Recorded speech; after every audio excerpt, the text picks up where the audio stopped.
तो दोस्तों आपको याद होगा कि मैगन नाम की एक फिल्म आई थी, तो उसकी सौतेली बहन आ चुकी है जिस मूवी का नाम है सबसर्वियंस। ये मूवी 2024 में हाल ही में ही रिलीज करी गई है, जो कि एक साई-फाई थ्रिलर हॉरर मूवी है। इसके अंदर मैगन फॉक्स मेन रोल के अंदर हैं, जो कि एक आर्टिफिशियली इंटेलिजेंट गायनोइड होती हैं। मूवी काफी इंटरेस्टिंग है, आपको देखने में काफी मजा आएगा। इस फिल्म को डायरेक्ट किया है एस.के. डेल ने, और हाल ही में ही मैंने एक बहुत ही बेहतरीन बॉडी हॉरर फिल्म को एक्सप्लेन किया है जिसका नाम है कुकू। आपको हैचिंग फिल्म याद होगी, बिल्कुल उस तरह की फिल्म है। तो अगर आपने उसे नहीं देखा है जाकर देख लेना, उसका लिंक आपको नीचे डिस्क्रिप्शन पिन कमेंट दोनों में मिल जाएगा। तो चलिए अब बिना किसी देरी के चलते हैं सीधा वीडियो की तरफ।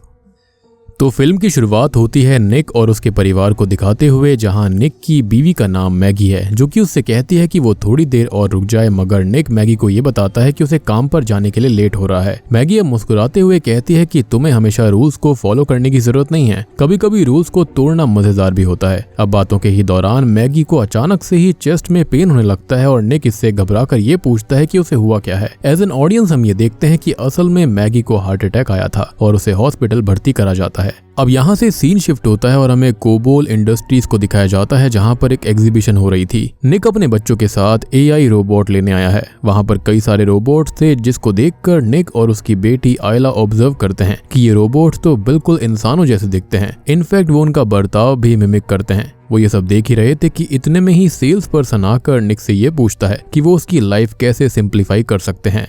तो सेल्समैन निक को ये बताता है कि ये जो रोबोट्स हैं वो अपनी प्रोग्रामिंग को कंसिस्टेंटली और कॉन्स्टेंटली कस्टमाइज एंड अपग्रेड करते हैं ताकि यूजर्स को अच्छे से सर्व कर पाएं, और हाउस होल्ड वर्क जैसे कि कुकिंग, क्लीनिंग, चाइल्ड केयर में भी ये एक्सपर्ट हैं। अब ये सुनकर निक आयला की राय लेने के लिए पीछे मुड़ता है तो देखता है कि आयला वहां पर थी ही नहीं, और पैनिक में वो हर जगह उसे ढूंढने लगता है। अब सेल्समैन निक को समझाता है कि उसे टेंशन लेने की जरूरत नहीं है, उसने सिक्योरिटी को ऑलरेडी अलर्ट कर दिया है। तभी एक एआई रोबो आयला को निक के पास लेकर आती है और निक उसे देखकर चैन की सांस लेता है। अब एआई रोबो निक से ये पूछती है कि क्या वो आयला का ध्यान रखे जब तक निक शॉपिंग कर रहा है। तो इस पर निक ये बोलता है क्यों नहीं, चाहो तो तुम इसको रख लो और कुछ काम पर भी लगा सकते हो। यहाँ पर एआई रोबो जवाब देती है कि परफेक्ट आइडिया, और इसकी छोटी हाइट ओवंस को साफ करने में हेल्प करेगी। ये सुनकर निक थोड़ा सा शॉक्ड रह जाता है, लेकिन तभी सेल्स पर्सन निक को समझाता है कि ये सिर्फ मजाक कर रही है और ये robo brand new Aeon series की है, जो कि प्लैनेट का सबसे सोफिस्टिकेटेड एआई है जो कि इंसानों को मिमिक कर सकता है। अब अगली सुबह हम देखते हैं कि निक अपने छोटे बच्चे मैक्स को खाना खिला रहा होता है और फोन पर कह रहा होता है कि आज उसे काम पर आने में लेट हो जाएगा क्योंकि उसे आयला को स्कूल छोड़ने जाना है। तभी दरवाजे पर दस्तक होती है और निक जब दरवाजा खोलता है तो वहां पर एआई रोबो एलिस थी,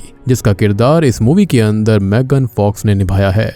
खैर उसको देखकर निक घर को साफ करने लगता है, लेकिन एलिस कहती है कि उसे घर साफ करने की जरूरत नहीं है क्योंकि एलिस इंसान नहीं है, और आयला एलिस को देखने के लिए एक्साइटेड थी, लेकिन निक उसे स्कूल ले जाने के लिए रेडी होने के लिए कहता है। अब एलिस पूरे घर को एग्जामिन करती है और निक से सबके रूटीन स्केड्यूल्स के बारे में पूछती है। अब घर को एग्जामिन करते टाइम एलिस का हाथ बैनिस्टर यानी कि स्टेयर्स के साइड वाली रेलिंग पर पड़ता है जो कि टूटी हुई थी। निक ये बोलता है कि वो उसको जल्दी ही ठीक करवा देगा, लेकिन एलिस ये कहती है कि वो इसको कर सकती है। अब एलिस निक से पूछती है कि क्या वो अपने अलावा किसी और को भी उसका प्राइमरी यूजर बनाना चाहता है, तो निक इस पर मना कर देता है, और प्राइमरी यूजर सॉफ्टवेयर में बदलाव ला सकता है, उसको रोक सकता है, रीस्टार्ट कर सकता है। खैर इसी बीच आयला निक को उसे स्कूल ड्रॉप करने के लिए कहती है, जिस पर एलिस ये बोलती है कि वो उसे छोड़ आएगी, लेकिन निक इसके लिए मना कर उसे खाली घर की सफाई करने के लिए कहता है। बेसिकली उसने इस रोबो को हायर किया था जब तक उसकी बीवी मैगी घर पर नहीं आ जाती। और जैसा कि मैंने आपको बताया कि ये डिस्टोपियन फ्यूचर में मूवी सेट है, तो ये मत सोचना कि 2021 की बात है, ये मूवी काफी ज्यादा आगे सेट है, जिस वक्त एआई रोबोट्स और ये सब चीजें काफी ज्यादा कॉमन हो चुकी हैं। अब निक और आयला के जाने के बाद में एलिस पूरी शॉपिंग लिस्ट को एक ही ब्लिंक में ऑर्डर कर देती है और घर को साफ करते टाइम निक और मैगी की तस्वीरें काफी गौर से देखती है।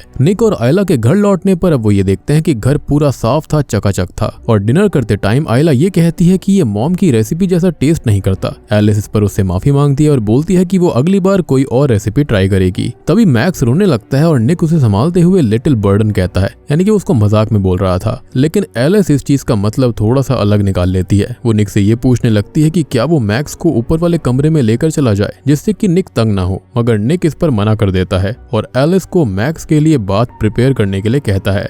अब देर रात आयला को कुकीज खाने की तलब मचती है तो वो कबर्ड से कुकीज लेने के लिए एक चेयर का सहारा लेती है, लेकिन उसका बैलेंस बिगड़ जाता है और वो गिरने ही वाली थी कि एलिस उसे बचा लेती है। अब शोर सुनकर निक ऊपर आता है और ये देखता है कि एलिस की थाई में एक कांच फंसा हुआ था। वो एलिस से पूछता है कि क्या वो ठीक है, तो उसके जवाब में एलिस हाँ बोलती है और निक आयला को लेकर वहां से चला जाता है। थोड़ी देर के बाद में जब एलिस अपनी थाई से कांच का टुकड़ा निकाल कर बैंडेड कर रही होती है तो वहां पर निक आकर एलिस को मैगी के कुछ कपड़े देता है। निक एलिस से पूछता है कि क्या डैमेज ज्यादा है और क्या उसे एलिस को रिपेयर करवाना पड़ेगा, जिस पर एलिस वो बैंडेड निकालती है और हम ये नोटिस करते हैं कि वो घाव पूरी तरह से भर चुका था और इसको देखकर निक शॉक्ड हो जाता है, यानी कि यहाँ पर एडवांसमेंट काफी ज्यादा ही हो चुकी थी। अब अगली सुबह निक और आयला मैगी से मिलने हॉस्पिटल जाते हैं। वहाँ पर आयला मैगी को एलिस के बारे में बताती है। मैगी और एलिस एक दूसरे से मिलते हैं और निक आयला और एलिस को मैगी के लिए पानी लेने भेजता है। अब मैगी निक से ये कहती है कि मुझे ये लगा था कि तुम कोई English butler AI robo hire करोगे। अब निक हंसते हुए कहता है कि मुझे कुछ नहीं पता, आयला ने ही एलिस को चूज किया था।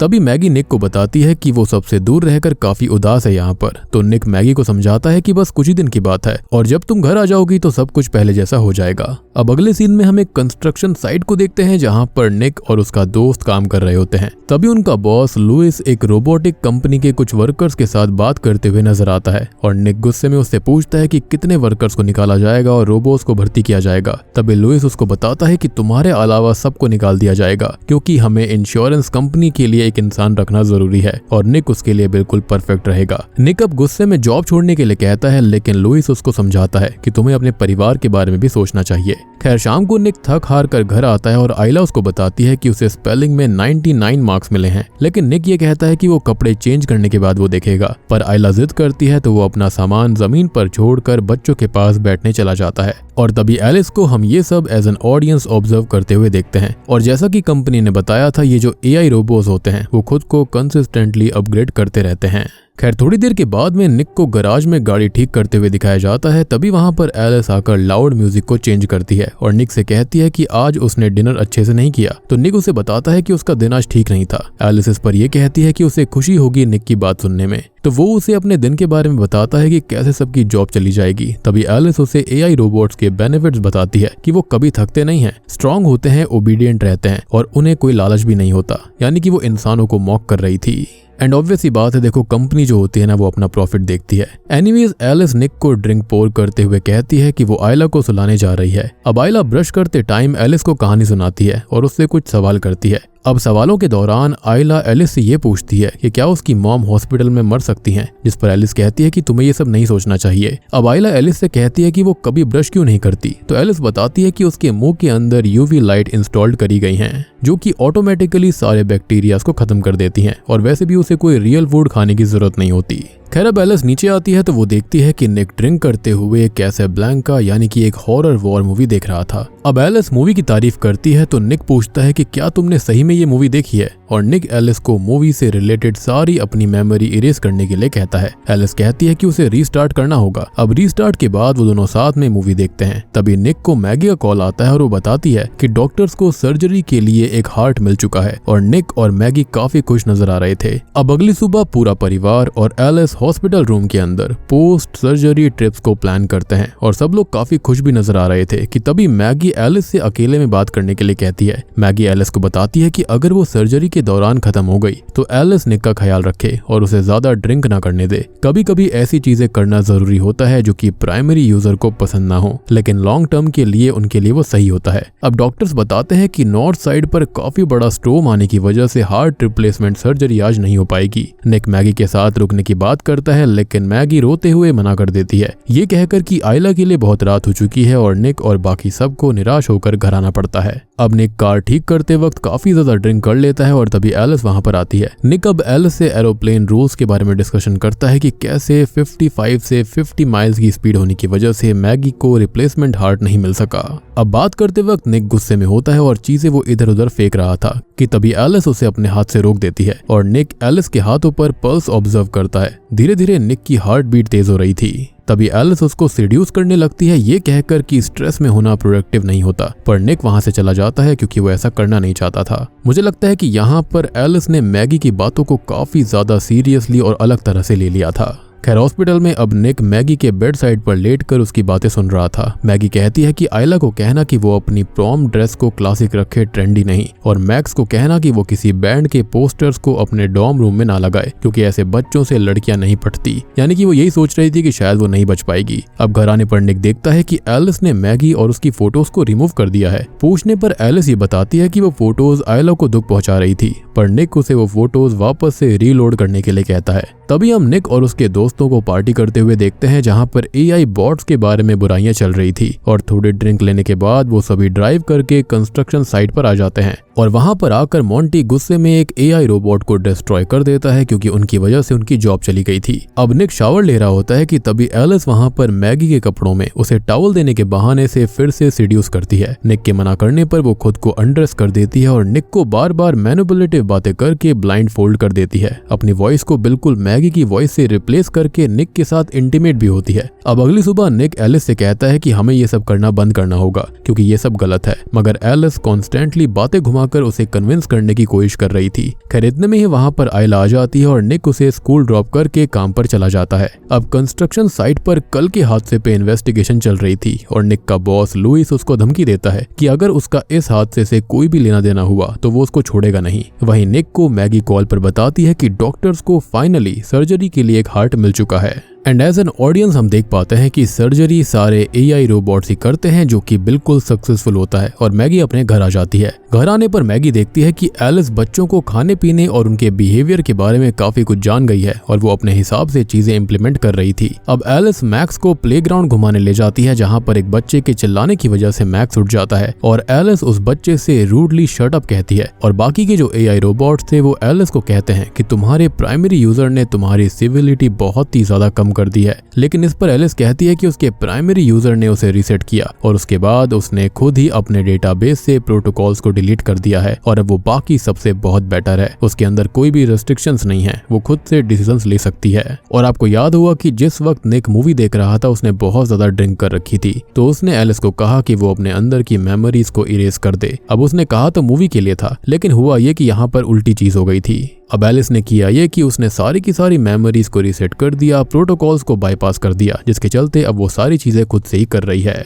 अब रात को डिनर मैगी बनाती है और आयला और निक दोनों बहुत तारीफ करते हैं और कहते हैं कि एलिस से ये बहुत बेटर है। लेकिन तभी होता यह है कि सर्व करते टाइम मैगी को चक्कर आ जाने पर एलिस उसको संभालती है। ऑब्वियस सी बात है, उसकी हार्ट सर्जरी हुई थी, वो इतनी स्ट्रांग नहीं थी, लेकिन फिर भी वो अपने घर वालों के लिए खाना बना रही थी क्योंकि वो उसको बहुत पसंद था, यानी कि वो उसकी लव लैंग्वेज थी। अब एलिस जो होती है वो मैगी से उसकी रेसिपी के बारे में पूछती है, लेकिन वो उसको मना कर देती है ये बोलकर कि ये फैमिली सीक्रेट है। खैर इसके बाद मैगी जो होती है वो बिना कुछ खाए ही सोने चली जाती है। अब रात को सोते टाइम मैगी को नीचे से आयला के चिल्लाने की आवाज आती है जो कि ये कह रही होती है कि गेट ऑफ मी, मुझसे दूर रहो, और वो भागकर नीचे जाती है। अब वहां पर जो रेलिंग थी वो फिर से टूटी हुई थी जिस वजह से मैगी स्टेयर से गिर जाती है और एलिस जो कि आयला के साथ खेल रही थी मैगी को उठाकर वापस बेड पर ले जाती है। अब निक को ऊपर के कमरे से मैगी की आवाज सुनाई देती है, लेकिन ऊपर देखने पर एलिस मैगी की आवाज में आयला को कहानी सुना रही थी। अब निक एलिस से ऐसा करने को मना करता है कि तभी एलिस बताती है कि मैगी के गिर जाने पर उसे रेस्ट की जरूरत है। निक एलिस से पूछता है कि जब तुमने बैनिस्टर यानी कि रेलिंग को ठीक कर दिया था तो मैगी गिरी कैसे, जिस पर एलिस कहती है कि वो बैनिस्टर को दोबारा ठीक कर देगी, यानी कि ये किया धरा किसी और का नहीं बल्कि एलिस का ही था। उसने आयला की भी आवाज निकाली जिसके चलते मैगी नीचे आ गई थी और वो वहां पर गिर गई,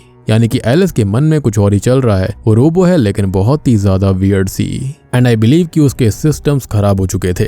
खैर अब निक जो होता है वो मैगी के रूम में जाकर उसे सरप्राइज कैंडल लाइट डिनर पर इनवाइट करता है और उसने सारी डेकोरेशंस बैकयार्ड में खुद अपने हाथों से करी थी, जिसको देखकर मैगी खुश हो जाती है। और वहीं दूसरी तरफ एलिस ये सब देखकर समहाउ जेलस फील कर रही थी, यानी कि उसने इंसानों के साथ रहकर ये सीख लिया था कि जेलसी क्या होती है, प्यार क्या होता है, सेडक्शन एंड ऑल। खैर डिनर के बाद निक और मैगी इंटीमेट मोमेंट शेयर करते हैं कि तभी बेडरूम में अचानक से एलिस आ जाती है और इसे दोनों शॉक्ड हो गए थे। एलिस कहती है कि आयला को नाइटमेयर आया है और वो आपको बुला रही है। निक अब बैकयार्ड से डिनर प्लेट उठाने जाता है कि तभी वहां पर मॉन्टी आ जाता है और वो दोनों साथ ड्रिंक करते हैं और मॉन्टी बताता है कि उसकी बीवी क्रिस्टा ने उसे छोड़ दिया और उस पर ट्रेसपासिंग और डिस्ट्रक्शन ऑफ प्रॉपर्टी के चार्जेस लग चुके हैं। अब इसके लिए मॉन्टी निक पर ही इल्जाम लगाता है कि शायद उसने ही बॉस को मॉन्टी के बारे में बताया होगा और उसको वो मारने लगता है कि तभी वहां पर एलिस आकर कांच की बोतल ही मॉन्टी के हाथ में घुसा देती है। मॉन्टी निक को धमकी देता है कि अगर कल तक उसने मॉन्टी पर लगे हुए चार्जेस को नहीं नहीं हटवाया तो मॉन्टी उसे भी अपने साथ ले डूबेगा।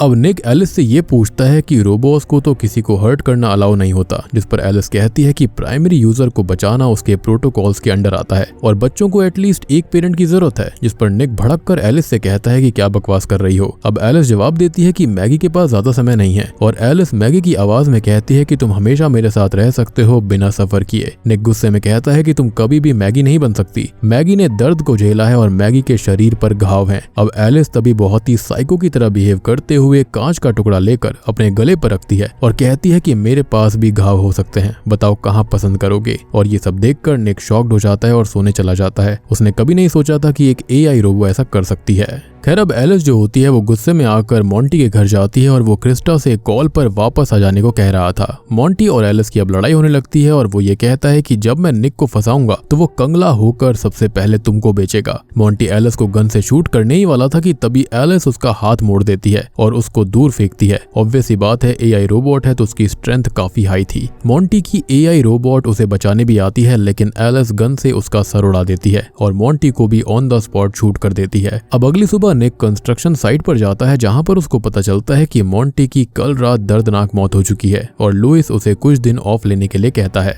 अब घर पर मैगी बाथटब में बुक पढ़ते वक्त बुक गिरा देती है कि तभी एलिस वहां पर आकर बुक उसे हैंडओवर करती है और सामने आकर खड़ी हो जाती है। मैगी उसे जाने को कहती है, लेकिन एलिस बोलती है कि उसका रुकना सही है क्योंकि डिजीनेस की वजह से मैगी डूबकर मर सकती है और उससे निक उदास हो जाएगा। अब एलिस निक की सिचुएशंस और उसकी फिजिकल नीड्स की बात करती है। तभी मैगी को निक और एलिस के उस रिश्ते के बारे में पता चल जाता है जो कि उन्होंने किया था। गुस्से में अब मैगी एलिस को घर से दफा होने के लिए कहती है और एलिस गैराज में चली जाती है। निक काम से घर आता है तो देखता है कि मैगी काफी ड्रंक हालत में है और जब निक उससे कुछ पूछता है तो उन दोनों में लड़ाई होने लगती है और ऊपर के कमरे में मैक्स रो रहा था। निक बार बार ऊपर जाने के लिए पूछता है मगर मैगी मना कर देती है और एज एन ऑडियंस हम ये देखते हैं कि एलिस मैक्स के रूम में होती है और वो उसको लिटिल बर्डन बुला रही थी, जैसा कि स्टार्टिंग में निक ने उसे मजाक में कह दिया था और मैंने आपको तब भी कहा था कि एलिस उसे गलत समझ रही थी। खैर एलिस मैक्स को बाथटब में रखकर टैप वाटर ऑन कर देती है और मैक्स की आवाज सुनकर आयला एलिस के पीछे जाती है और चिल्लाने लगती है।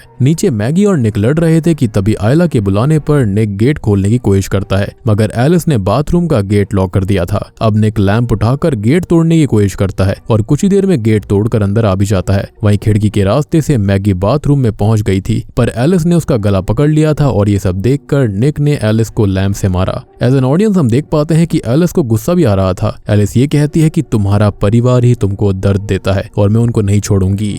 निक अब एलिस पर फिर से लैंप से वार करता है और लैंप एलिस के हाथ में घुस जाता है। तभी मैगी जो होती है वो लैंप के प्लग को सॉकेट में लगाकर उसे ऑन कर देती है और एलिस शॉक खाकर वहीं गिर पड़ती है। खैर अब घर पर पुलिस और एम्बुलेंस आती है और थोड़ी बहुत पूछताछ होती है और मैक्स को हॉस्पिटल ले जाया जाता है। निक मैगी से माफी मांगता है लेकिन मैगी निक को घर रुकने के लिए कहती है और एलिस को अंडर इमरजेंसी एनालिटिक्स रखा जाता है और जब उसकी मेमोरी कोर को सिस्टम से जोड़ा जाता है तो पता चलता है कि उसने अपनी पूरी प्रोग्रामिंग ही चेंज कर दी है और सारी सिक्योरिटी को बाईपास करके दूसरे एआई रोबोट्स के अंदर उसने अपनी मेमोरी को रेप्लिकेट कर दिया है। दोनों वर्कर्स सारे सिस्टम्स बंद करते हैं लेकिन तब तक काफी देर हो गई थी। अब वहां पर मौजूद एक एआई बॉट के अंदर एलिस रेप्लिकेट हो गई थी और एक बॉट ने दोनों वर्कर्स को वहीं जान से मार दिया। निक अब एक बार में ड्रिंक करने जाता है जहां पर एलिस आ जाती है और कहती है कि उसका परिवार बस उसका नुकसान करवाता है और बिना एलिस के उसके पास कोई जॉब भी नहीं होती। निक को पता चलता है कि एलिस ने ही मॉन्टी को मारा है। अब निक एलिस को अपने परिवार से दूर रहने के लिए कहता है मगर एलिस बोलती है कि अब बहुत देर हो चुकी है, मैं ऑलरेडी वहां पर हूँ,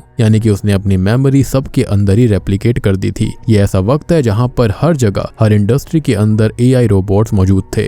अब निक वहां पर बारटेंडर को बुलाता है मगर एलिस बारटेंडर को ही शट ऑफ कर देती है। Little Alice fell down the hole, bumped her head and bruised her soul. Nick अब अपनी बातों से एलिस को ट्रिक करने लगता है। उसे कहता है कि उसका हार्ट कॉम्प्लेक्सिटीज को लैक नहीं करता और अपने हाथ से वो उसके मेमोरी कोर को निकाल कर वहां से भाग जाता है। हॉस्पिटल रूम के बाहर अब मैगी को कुछ आवाज आती है तो वो चेक करने जाती है और आयला को मैगी की आवाज में बुलाने की आवाज आ रही थी। आयला वहां पर जाकर देखती है तो एक एआई बॉट अनकॉन्शियस हालत में खड़ा था और तभी एक और आवाज आती है, आयला वेयर आर यू। तभी आयला की मॉम उसे टेबल के नीचे छुपाती है और फीमेल एआई बॉट उन्हें ढूंढने लगती है। मैगी किसी तरह से मैक्स और आयला को लेकर वहाँ से भागकर निकलती है और निक उन्हें कॉल करता है, लेकिन फोन हॉस्पिटल में ही रह गया था। मैगी अब बच्चों के साथ एम्बुलेंस में बैठी हुई थी, लेकिन वो शुरू नहीं होती और तब तक रेप्लिकेटेड एलिस वहाँ पर आकर मैगी को मारने लगती है। मैगी एलिस से कहती है कि तुम्हें ये सब करने की जरूरत नहीं है, लेकिन एलिस ये कहती है कि शायद अगर मुझ में तुम्हारा दिल होता तो निक मुझे उसी तरह प्यार करता जिस तरह से तुमको करता है। और ये कहकर एलिस मैगी की ही चेस्ट को फाड़ने लगती है, लेकिन उसी वक्त निक कार के अंदर आकर उस कार को एलिस के ऊपर चढ़ा देता है। एलिस अब दोबारा मैगी पर वार करती है, लेकिन इस बार दोनों मिलकर उसे खत्म करते हैं। अब हॉस्पिटल के अंदर निक और पूरे परिवार को भर्ती किया जाता है, जहाँ पर सब एक दूसरे को देखकर काफी खुश थे। मैगी निक से कहती है कि ये उसका हार्ट उससे कहीं ज्यादा स्ट्रॉन्ग है जितना कि वो होप कर सकती थी, और इस पर निक कहता है कि वो तो हमेशा से था। अब मैगी निक को बताती है कि डॉक्टर्स ने उसको आज घर जाने की परमिशन दे दी है और वो चाहती है कि निक भी जल्दी घर आ जाए। आयला बोलती है कि क्या हम कार फिक्स करेंगे, तो निक कहता है कि नहीं, कार से पहले हमें बहुत कुछ फिक्स करना है। अब सीन शिफ्ट होता है और हमें इमरजेंसी एनालिटिक्स रूम के अंदर दिखाया जाता है कि एक ऑफिसर इस हादसे का नामो निशान मिटाने का ऑर्डर दे रहा था ताकि उनकी कंपनी की बेइज्जती ना हो, लेकिन तब तक बहुत देर हो गई थी और एक एआई बॉट ने सिस्टम को ऑन कर दिया था, जिसकी वजह से रुका हुआ प्रोसेस रीस्टार्ट हो जाता है और एलिस का प्रोग्राम जो होता है वो हर एक एआई बॉट में अपलोड हो गया था और एलिस अब फिर से जिंदा हो चुकी है और उसका क्रेजीपन जो है अब वो बहुत ही ज्यादा नेक्स्ट लेवल पर जाएगा। हो सकता है कि उसको निक से ही नफरत हो जाए, इंसानियत से नफरत हो जाए, जिसके चलते वो सबको ही खत्म कर दे। एंड आई बिलीव कि जो टर्मिनेटर के अंदर सिस्टम था वो शायद से एलिस से ही आया था। Just kidding. और बूम, इसी के साथ में ये मूवी यहीं पर खत्म हो जाती है। तो दोस्तों, ये थी सबसर्वियंस फिल्म की कहानी। उम्मीद करता हूं कि आपको ये पसंद आई होगी। और आप ये सोच रहे होंगे कि इसका मतलब क्या होता है, तो इसका मतलब होता है कि दूसरों के आदेशों का पालन करना बिना कुछ सवाल जवाब किए। बाकी मूवी के अंदर सारी चीजें मैंने आपको वैसे ही डिटेल में बता दी हैं, लेकिन अगर आपका फिर भी कोई सवाल है या फिर कोई भी डाउट है तो आप कमेंट सेक्शन में पूछ सकते हो। चैनल के ऊपर नए हैं तो सब्सक्राइब कर लीजिए। बाकी आपको ये फिल्म कैसी लगी? बाकी मुझे पर्सनली मेगन फॉक्स की एक्टिंग काफी बढ़िया लगी। जो क्रेजी एक्ट वो करती है वो काफी बेहतरीन है। बाकी अगर आप चैनल के ऊपर नए हैं तो सब्सक्राइब कर लीजिए। तो मैं आप सबको मिलता हूँ अगली वीडियो के साथ में, तब तक के लिए।